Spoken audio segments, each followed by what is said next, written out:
Bola na dan karami ne kuma da na shiga na kawo, kuma kana ganin videos na Hajiyar baka tuntuba ka sai maganin da zai kara maka girman bola ba da izinin Allah. Muna da maganin da zai kara maka girma da karfin bola yanda ya kamata.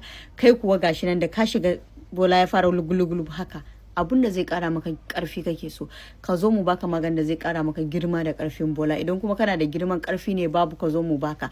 Kai baka ganin jijiyoyi haka a jikin bolanka, kullum bolanka flat, akwai matsala. Jijiyoyi ne yana taimakawa wajen nuna cewa jini yana circulating a wurin yanda ya kamata. Idan baka ganin jijiyoyi akan bola, sannan kuma idan ka ga bola kato da jijiyoyi a jiki, yana nuna wannan zai iya harkan back to back, ya shiga lungu da sako yanda ya kamata, ya gamsar da ita yanda ya dace. Kai me yasa ba za ka samu naka ba da izinin Allah, wanda kuma ba zai kawo maka wani damuwa ba, ya warkar da kai da duk wani cutar da yake damunka.